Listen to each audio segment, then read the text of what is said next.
로마서 1장 8절부터 17절까지의 말씀,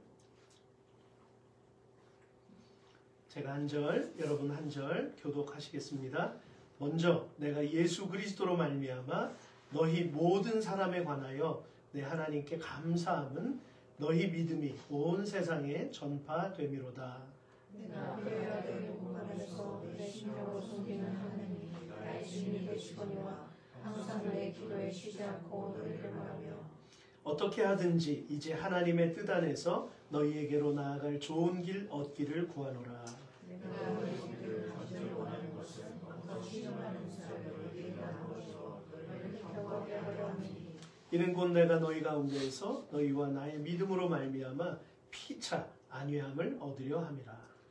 내가 말처럼 너희에게 모자란 것을 방문하기를 원하지 아니하노니 이는 너희 중에서도 다른 이방인 중에서 다시 열매를 맺게 하려 하는데 지금까지 길이 막혔도다. 헬라인이나 야만이나 지혜 있는 자나 어리석은 자에게 다 내가 빚진 자라. 그러므로 나는 할 수 있는 대로 로마에 있는 너희에게도 복음을 전하기를 원하노라. 내가 복음을 부끄러워하지 아니하노니 이 복음은 모든 믿는 자에게 구원을 주시는 하나님의 능력이 됨이라. 먼저는 유대인에게요 그리고 헬라인에게로다. 복음에는 하나님의 받아서 믿음으로 믿음에 이르게 하노니 기록된 바 오직 이는 믿음으로 말미암아 살리라 한 것 같으니라. 아멘. 감사합니다. 마지막에 읽었던 이 말씀 16절과 17절 말씀은 여러분들이 잘 아시는 그 종교개혁자 마틴 루터가 이 두 구절의 말씀으로 하나님 앞에 확신을 얻고 그 거대한 하나님의 일을 이루었다라고 하는 것입니다. 아주 우리에게도 이 말씀은 참 중요한 말씀입니다. 오늘 함께 읽은 이 말씀을 통해서 어떻게 세워갈 것인가 라는 제목으로 주의 뜻을 나누도록 하겠습니다. 천재로 불리는 한 청년이 있었습니다. 공부를 얼마나 잘했던지 그의 인생을 늘 오르막길이었어요. 그는 주위 사람들이 기대했던 것처럼 최고의 명문대학이었던 하버드 대학의 교수로 유명해집니다. 그리고 그가 쓴 30여 권의 책들은 출판되는 족족 계속 베스트셀러가 되었죠. 많은 사람들이 그를 만나고 싶어 했습니다. 그런데 어느 날 그가 사람들 앞에 충격적인 발표를 합니다. 하버드 대학 교수직을 내려놓겠습니다. 나는 이제 정박아 시설로 들어가서 새로운 인생길을 걸어가겠습니다. 라는 것이었어요. 그러자 그 주변의 지인들이 보는 사람마다 그를 막아섰습니다. 차라리 학생들을 가르치는 편이 더 나은 선택이 아닐까요? 하지만 그는 이렇게 대답합니다. 오르막 인생길은 늘 성공과 칭찬에 가려 있어서 예수님이 보이지 않습니다. 그래서 나는 이제 내리막 인생길을 걷고자 합니다. 이유는 한 가지뿐입니다. 예수님을 가까이 하고 싶어서입니다. 네, 이 사람이 바로 여러분들 잘 아시는 상처 입은 치유자를 쓴 헨리 나우엔입니다.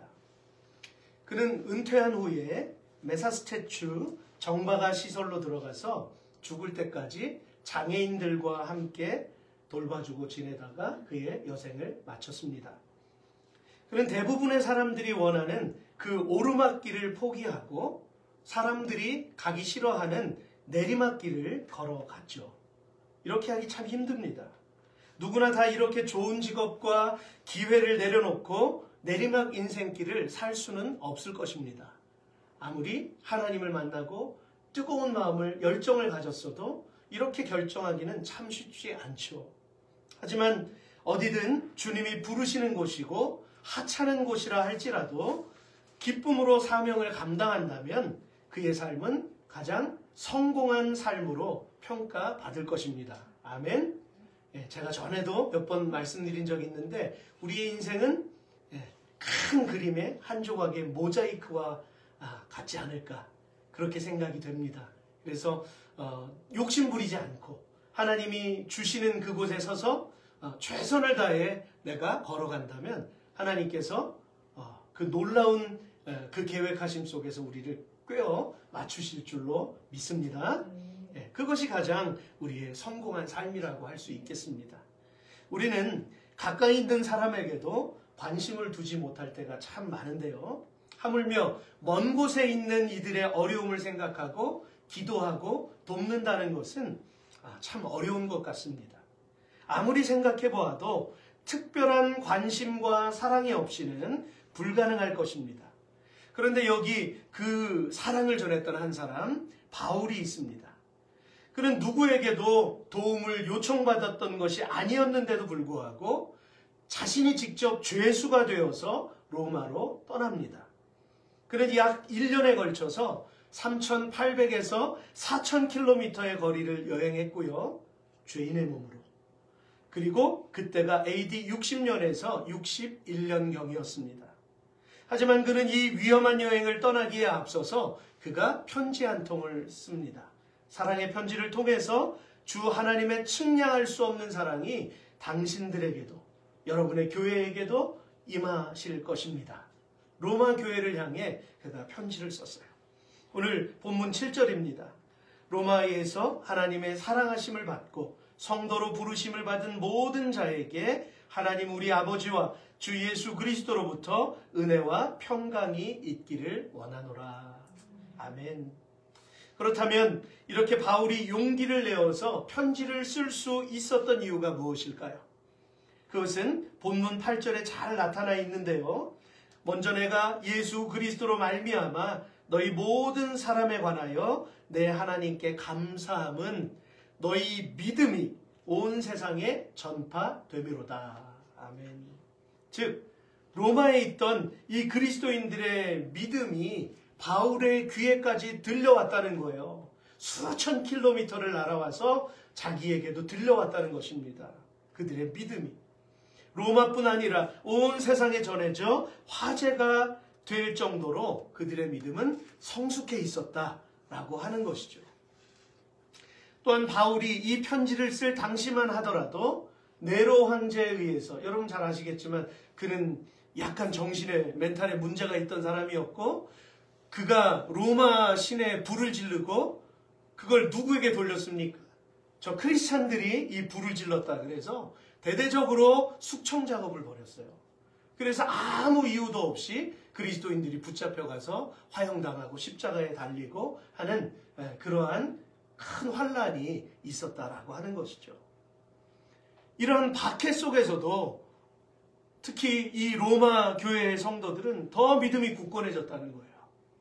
그러므로 사도 바울은 자신이 그들에게 나아가서 주의 교회를 더욱 든든히 세울 수 있기를 자원하였던 것이죠.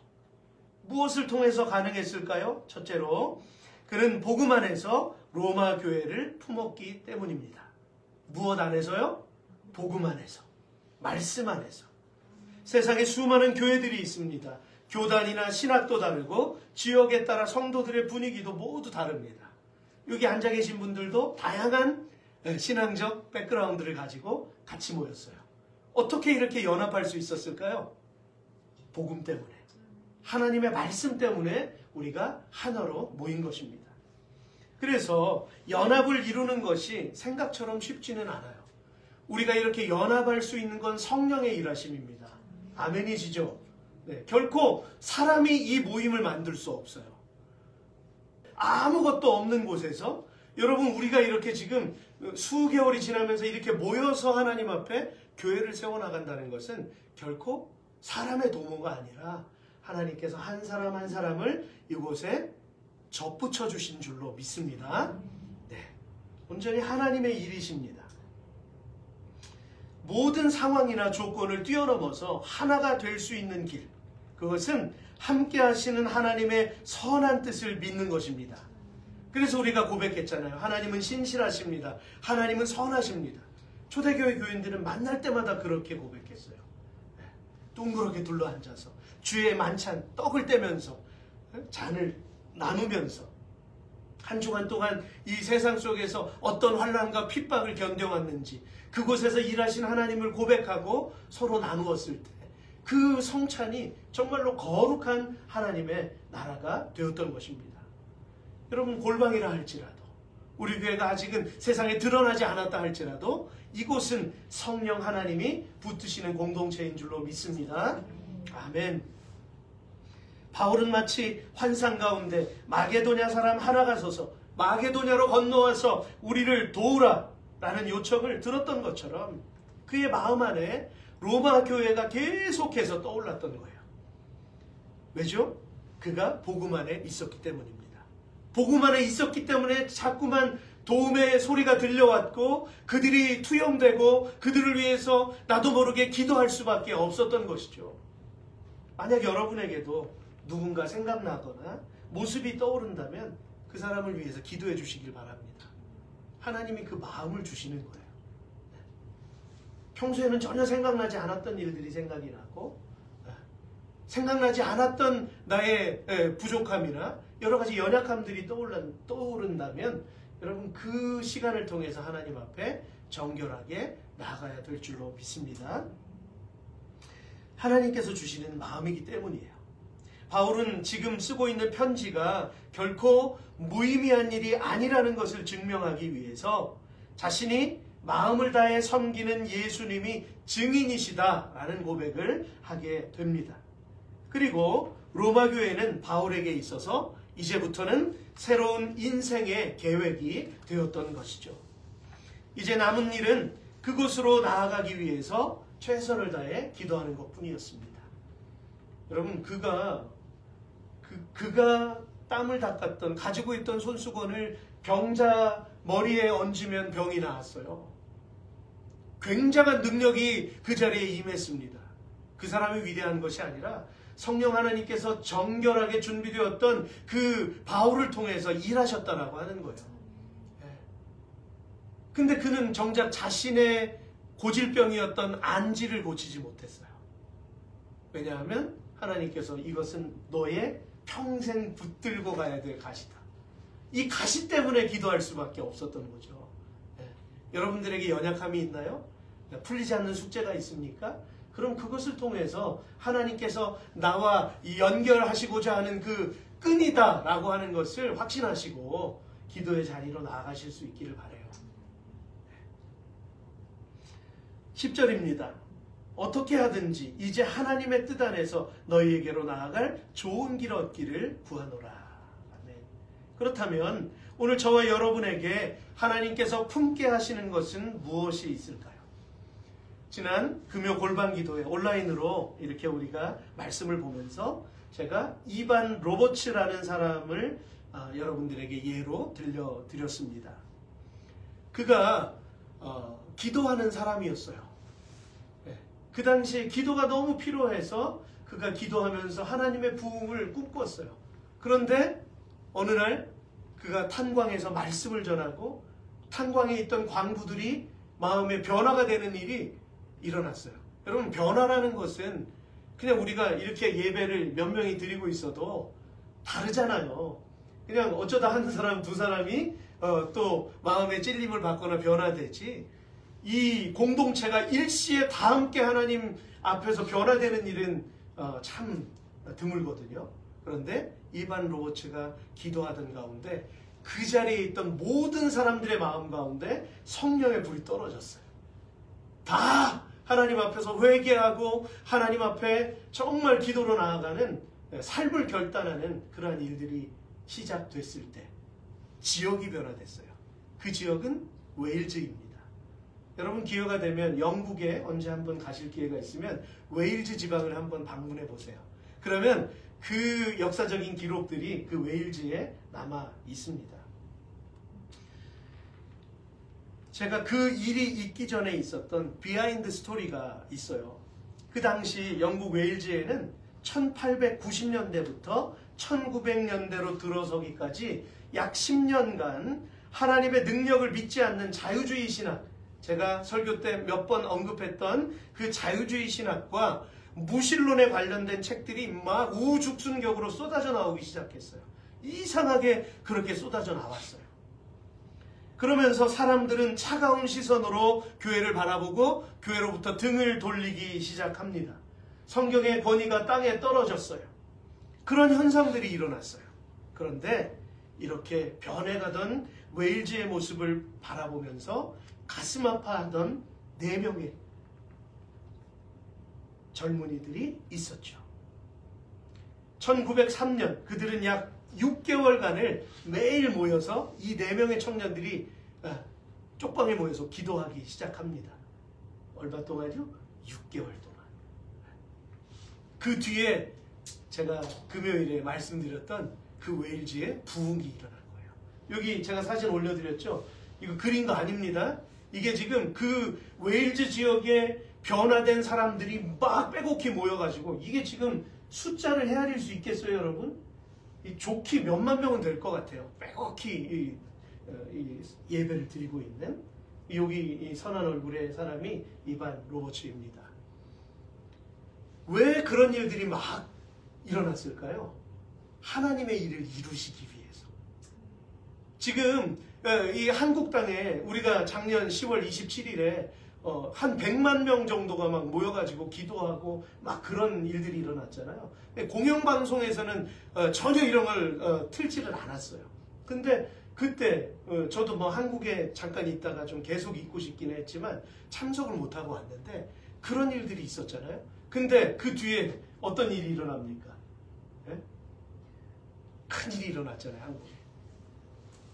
저는 그때 생각했어요. 왜 수많은 크리스찬들이 몇십 년 동안 이렇게 연합했던 일이 없었는데 왜 이렇게 예배 드리고 난 후에 막 이런 계엄령, 탄핵, 지금도 계속해서 막 이런 가슴 아픈 일들이 진행이 될까?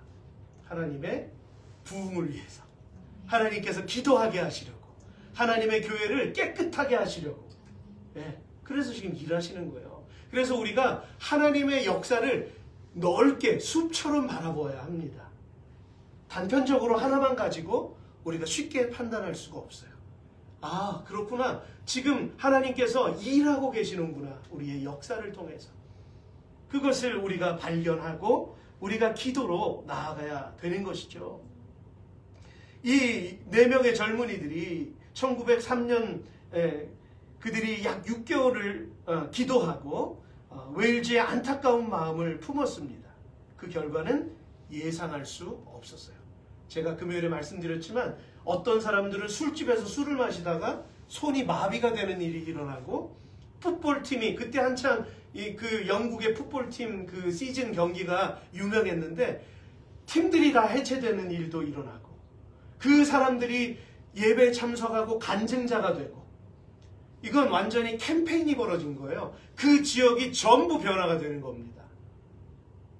여러분 그 일이 있은 후에 제가 말씀드렸지만 이 사람은 조용히 기도의 자리로 다시 나아가서 그가 하늘나라에 갈 때까지 그냥 조용히 기도하는 삶을 살았다라고 하는 거예요. 근데 어디로 이 불이 붙었습니까? 1907년에 은둔의 땅, 조선 땅으로 부흥의 불길이 불어왔어요. 그래서 평양 장대현 교회에서 거기서 부흥회가 막 있었는데 거기에서 장로님이 일어나가지고 제가 이런 죄를 졌습니다라고 그 수많은 성도들 앞에서 장로님이 죄를 고백하고 또 집사님이 또 일어나가지고 그 죄를 고백하고 공개적인 고백이에요. 그러면서 막 그 기도가 하나님 앞에 회개의 그 기도가 폭발적으로 일어났어요. 그래서 평양 일대가 캠페인처럼 변화되기 시작했어요. 그 선교사님들의 눈에 비춰진 그 당시의 조선 땅은 어땠냐면요. 길거리에 술주정뱅이들이 막 널브러져 있었고 그 여자들은 학대에 당했고 뭐 위생 뭐 이런 건 뭐 그냥 말할 필요도 없고 도박에 빠져 있었고 이런 상황이었대요. 우리가 상상할 수 없는. 근데 그들에게 복음이 전해졌을 때 어떻게 됩니까? 교회 안에서 예배만 드린 게 아니에요. 그들이 학교를 세우고 병원을 세우고 공부를 가르치고 글을 가르치고 이러면서 사람들의 의식이 깨어나고 거기에 말씀을 읽으며 복음이 들어가니까 나라가 변화되기 시작하는 거예요. 여러분 이것은 역사적인 사실입니다. 이것을 교과서에서 배우지 않았을 뿐이죠. 근데 저는 이제 교회사를 통해서 이러한 기록들을 보면서 이제 같이 공부를 했는데요.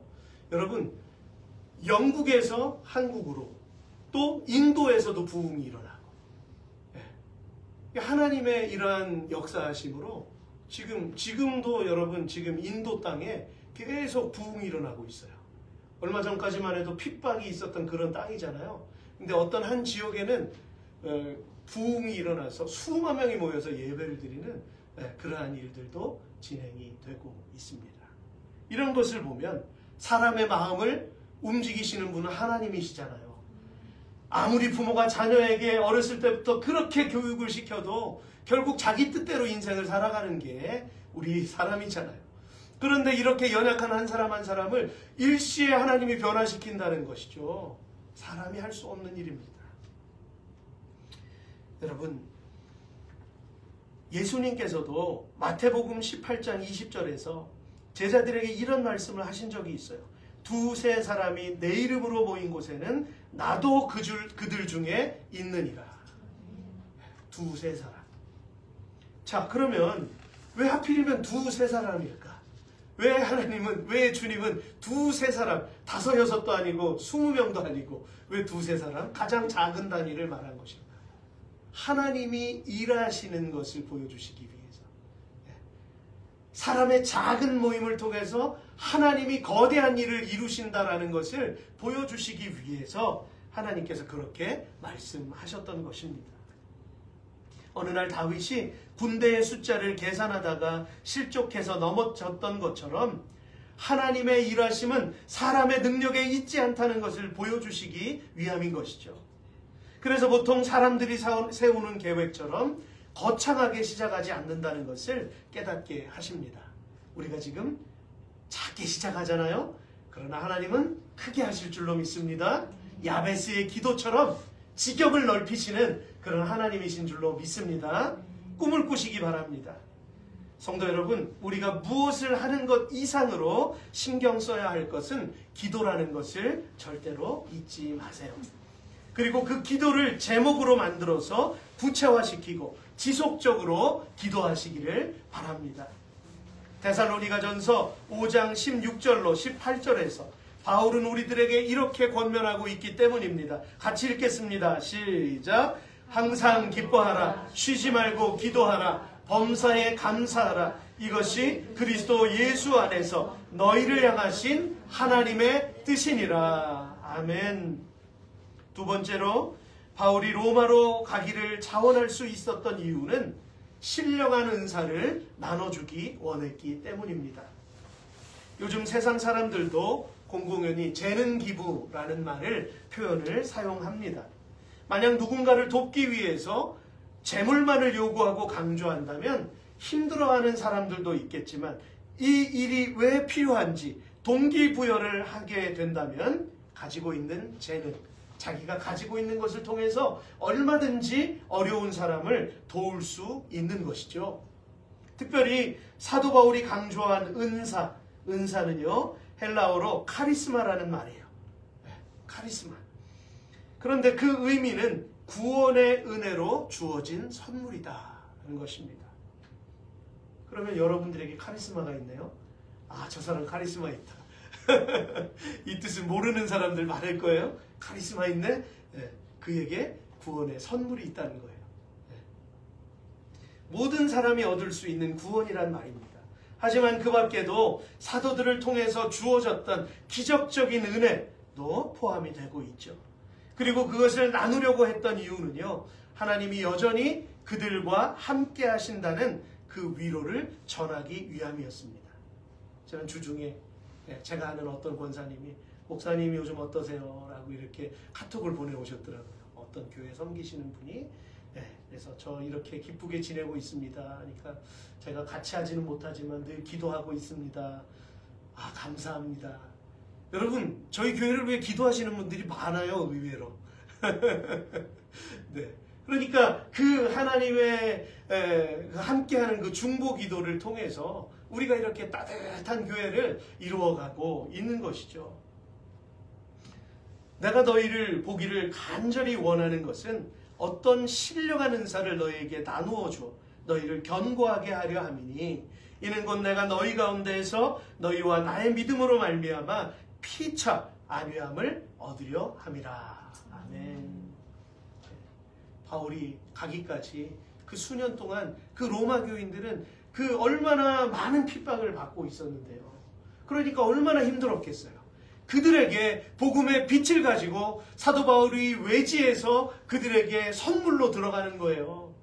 하나님의 은사를 가지고 들어가는 것입니다. 그러므로 만약 여러분이 누군가를 돕는다면 그 일을 통하여서 하나님이 살아계시다는 것을 나타내는 계기가 되겠죠. 하나님은 사람을 통해 일하십니다. 여러분들이 한마디의 격려를 통해서 일하세요. 여러분들의 그 위로를 통해서 일하십니다. 하나님이 그곳에 일하시는 거예요. 그래서 예수님은 마태복음 6장 3절과 4절에서 이렇게 말씀하셨어요. 너는 구제할 때에 오른손이 하는 것을 왼손이 모르게 하여 내 구제함을 은밀하게 하라. 은밀한 중에 보시는 너의 아버지께서 갚으시리라. 아멘.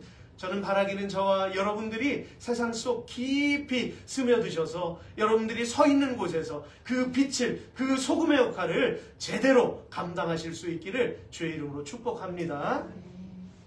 하나님이 영광 받으셔야죠. 그렇죠? 그 선한 일을 통해서 하나님이 드러나야 되는데 만약 사람이 드러나면 자신에게 그것이 자랑이나 교만의 도구가 되어서 분명히 넘어지게 될 것이기 때문입니다. 오히려 주님의 복음을 가리는 장애물이 될 수도 있어요. 그러나 사도 바울에겐 이런 간절한 마음이 있음에도 그의 바람은 왜 이렇게 느리게 이루어졌을까요? AD 57년경 그가 이 편지를 보낸 뒤에 자그마치 3년이라는 시간이 흐른 뒤에야 죄인의 모습으로 압송되어서 로마 감옥으로 가게 되는 것이죠. 참 여러분 이런 과정을 겪기 싫잖아요. 누구든지 그죠? 이런 어려운 과정을. 근데 바울은 애써서 일부러 죄수가 된 거예요. 분명히 유대 땅에서는 당신은 죄가 없음 이렇게 했는데 아니다. 나는 로마에 가야 된다. 편지까지 막 쓰고.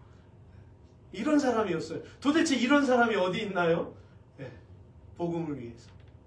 아까 제가 서두에 헨리 나우엔에 대해서도 말씀드렸잖아요.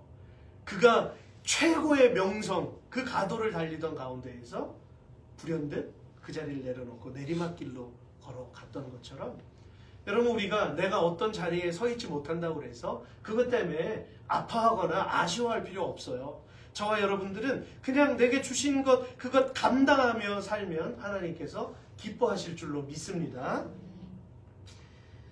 그 시간 동안 로마의 성도들은 얼마나 큰 핍박을 견뎌야 했을까요? 또한 바울 역시 수많은 어려움을 참아야만 했습니다. 오늘 저와 여러분도 많은 기도 제목과 소망을 가지고 기도하고 있지만 더디 이루어지는 이유 왜일까? 왜일까? 왜 내 뜻대로 되지 않을까? 하나님의 시간과 나의 시간은 달라요. 카이로스가 하나님의 시간이잖아요. 그 하나님의 시간은 전혀 다르게 시간이 움직여집니다. 그래서 아직은 하나님의 시간이 아니구나 라고 내가 마음을 먹고 하나님께서 보여주실 때까지 기도하는 겁니다. 보여주실 때까지. 조급해하지 마십시오. 복음을 위해 한 걸음 한 걸음 최선을 다해 기도하며 싸우다 보면 그 지점에 도달할 것이 분명한 사실이죠. 그리고 중요한 것은 가지고 있는 복음의 열정과 본질을 잃어버리지 않는 것입니다.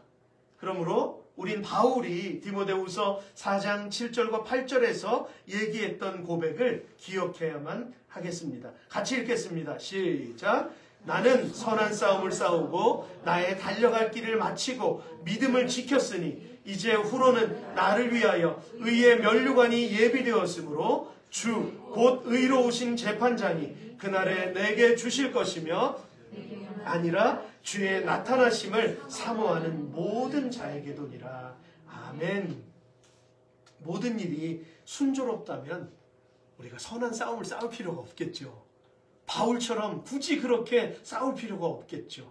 그러나 누구나 다 이 길을 거쳐야겠기에, 누구나 다 이 과정을 통과해야겠기에 하나님은 우리를 깨닫게 하십니다. 그러므로 우리는 기쁨으로 이 시간을 통과해야 할 줄로 믿습니다.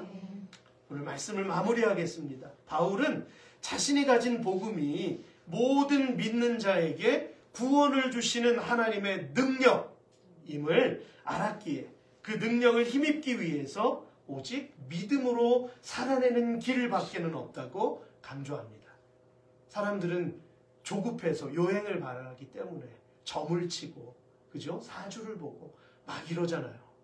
그런데 그것은 거짓의 아비인 마귀의 속삭임인 거예요. 근데 어떤 사람들은 교회 다니면서도 그런 데를 찾아요. 하나님의 일하심은요, 저조차도 몇 년이 지난 다음에 깨달아요. 아, 그때 그래서 하나님은 그때 나를 이렇게 힘들게 하셨구나. 그래서 그때 나를 이렇게 기도를 시키셨구나. 지나고 난 다음에 이것이 하나님의 큰 은혜임을 깨닫고 찬양을 비로소 하게 되죠. 근데 마음이 슬프지 않고 마음이 힘들지 않고 감사가 넘쳐나요. 왜냐하면 하나님이 이끌어 오신 길이었기 때문에. 마치 하나님께서 침묵하고 계시는 것 같은 이런 상황 속에서도 예수님은 인자가 올 때 세상에서 믿음을 보겠느냐라고 말씀하셨던 그 예수님을 기억해야 할 줄로 믿습니다. 네, 믿음을 우리가 지키는 것이 너무 중요해요. 무엇을 잡는 것, 무엇을 보는 것, 물리적인 무엇을 경험하는 것, 이게 중요한 게 아니라 말씀을 붙들고 믿음을 지켜내는 게 우리에게 참된 능력인 줄로 믿습니다. 믿음 생활의 목적은 하나님을 알아가는 거예요. 따라서 하겠습니다. 믿음의 목적은 하나님을 알아가는 것입니다. 네. 하나님의 뜻을 깨닫지 못한 채 종교 생활을 했던 바울이었어요. 바울도 종교 생활을 했어요. 예수님을 하지만 인격적으로 만나고 그분의 온전하신 뜻을 깨달은 후에야 비로소 목적이 분명해졌습니다. 지식도 많았고 권세도 있었고 많은 걸 가지고 있었지만 목적을 제대로 깨달은 다음에 제대로 사용을 받았어요. 그것은 하나님을 아는 것이었고요. 또한 예수 그리스도를 알지 못하는 사람들에게 그분이 달리셔야만 했던 십자가 사건을 전하는 것이었죠. 그러므로 예수님께서는 분명히 말씀하셨습니다. 영생은 곧 유일하신 하나님과 그가 보내신 자 예수 그리스도를 아는 것이니이다. 아멘. 그가 보내신 자 예수 그리스도를 아는 것이니이다. 또한 호세아 선지자는 6장 3절 말씀에서 이렇게 선포합니다. 함께 읽겠습니다. 시작. 그러므로 우리가 여호와를 알자. 힘써 여호와를 알자. 그의 나타나심은 새벽빛같이 어김없나니 이와 같이 땅을 적시는 늦은 비와 같이 우리에게 임하시리라 하리라. 아멘. 말씀이 우리에게 이렇게 증명해 주십니다. 사랑하는 성도 여러분, 지금 이 세대를 보고 여러분 무엇을 느끼고 계십니까?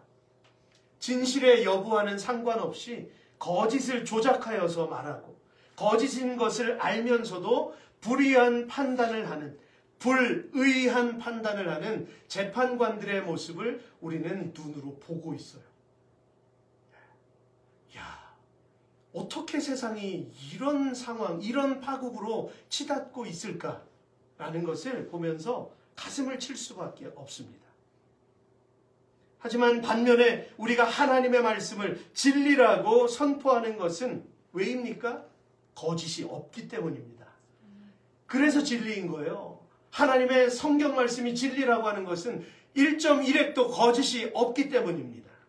말씀하신 대로 행하시기 때문입니다. 그래서 우리가 신실하신 하나님을 찬양합니다. 네. 그분은 세상을 공의로 심판하시기 때문입니다. 그러므로 야고보서 4장 17절에서는 이렇게 말씀하세요. 그러므로 사람이 선을 행할 줄 알고도 행하지 아니하면 무엇이라고요? 죄니라. 우리가 죄를 어떤 혐오스러운 그런 걸로 생각하잖아요. 그런데 알면서도 하지 않는 것이 죄랍니다. 그러니까 그리스도인들이 소리를 내는 것이 당연한 거죠. 야소쟁이가 있는 곳은 사또가 가지 않았다고 제가 말씀드렸죠. 국민의 2%도 채 안 되는 그러한 그리스도인들이 있는 곳에는 거짓이 틈을 못하기 때문에, 해먹을 수가 없기 때문에 지금부터 100년 전 그런 일들이 있었다라고 하는 거예요. 하나님은 거짓이 없으세요. 저와 여러분도 거짓이 있어서는 안 됩니다. 하나님 앞에 날마다 진실해야 합니다. 그래야 하나님이 우리를 성결케 하시고 우리의 입술을 사용하시고 우리의 삶을 사용하실 줄로 믿습니다. 아멘. 저와 여러분은 믿음으로 구원을 받지만 하나님께서는요, 그 믿음에 합당한 행위도 바라보십니다. 입술로 믿음을 이야기했기 때문에 하나님은 그 삶을 바라보세요. 그래서 말과 행위가 일치하는지 하나님은 가늠하십니다. 그렇기 때문에 우리는 내가 조금 부족한 그것을 그냥 내어놓는 것, 고백하는 것이 하나님이 일하시는 통로가 되는 것이죠. 이반 로버츠가 위대한 사람이었기 때문에 그 일이 가능했을까요? 아니죠. 그는 하나님 앞에 진실했기 때문입니다. 하나님은 진실한 사람을 사용하세요. 합의를 사용하시는 게 아니고 하나님의 말씀을 있는 그대로 믿는 사람을 사용하시는 것입니다. 믿는다고 하면서도 진실을 묵인하면 그것은 합당한 행위가 될 수 없기 때문이에요. 그래서 기도하는 거고, 그래서 광장에 나가는 거고, 소리를 외치는 겁니다. 그런데 그것을 비뚤어진 신앙관으로, 비뚤어진 사상으로 바라보면서 힐난하는 그런 사람들도 있습니다. 하나님은 아시죠. 하나님은 그 중심을 보십니다. 여러분, 오늘도 저와 여러분이 복음을 붙들고 살아가는 이유를 잊지 말고 마음에 새기실 수 있기를 주의 이름으로 축복합니다. 또한 마지막 결론의 말씀을 붙들고 이 한 주도 은혜로 살아내실 수 있기를 바라요. 같이 읽겠습니다. 시작. 복음에는 하나님의 의가 나타나서 믿음으로 믿음에 이르게 하나니 기록된 바 오직 의인은 믿음으로 말미암아 살리라 함과 같으니라. 아멘. 노아가 의인이었던 이유는 믿음으로 살았기 때문입니다. 아브라함이 의인이었던 이유, 에녹이 의인이었던 이유도 믿음으로 살았기 때문입니다. 이번 한 주 하나님 믿음으로 살게 하옵소서.